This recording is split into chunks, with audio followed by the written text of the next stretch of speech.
Summers,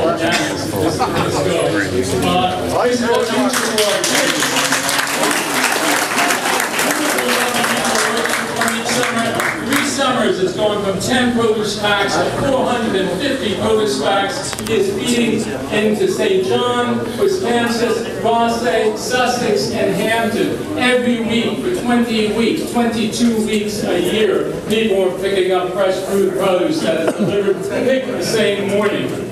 He has an insatiable demand, from 10 to 450 in 3 years. We could feed, he figures he could feed Hampton if he has to, but there could be 9 other industries like that in this valley, if you allow it. Now that's not what I came to talk about, I'm sorry about time, but we will go. I did take a tour of Penobscot a while ago, and I saw, to my surprise, gas wells, and they were on a floodplain. And I said, man, that doesn't compute, because I was familiar with the Clean Water Act, I was familiar with the Wetland Act, I was familiar with the Environment Act, and I knew about EIA processes. How could 17 wells be built?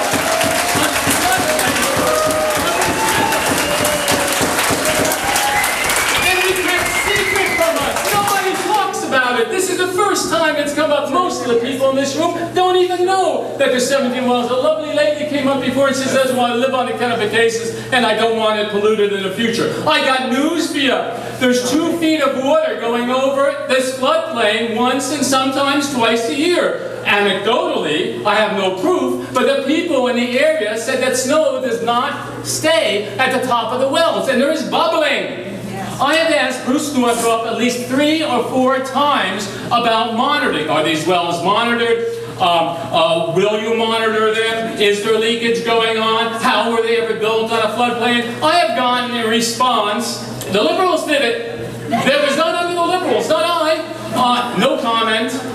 We will look into it. I even wrote him, no response. Okay? Well, there are 17 wells that are probably leaking into the Kennebecasis.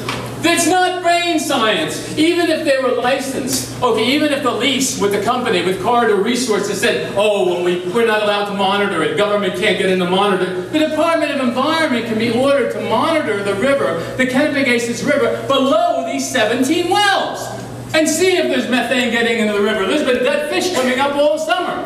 That's right. Oh, do we have to wait for a fish kill to get the Department of Environment to monitor it? Well, I called the Department of Environment, and I talked to the people in charge of EIAs. Okay? Can you tell me how this possibly happened? Well, part of it is no big project, really, in reality. And I asked that to, I can't think of his name now, he's a Dutch guy who works for the Department of Environment. Anyhow, you know who he is, Vanderland.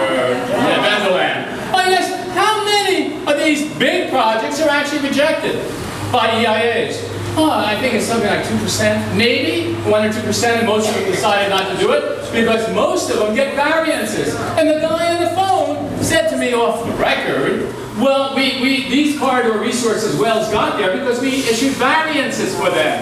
So it didn't matter that we had a Wetland Act, a Clean Water Act, or a Clean Environment Act. It was immaterial. Your regulations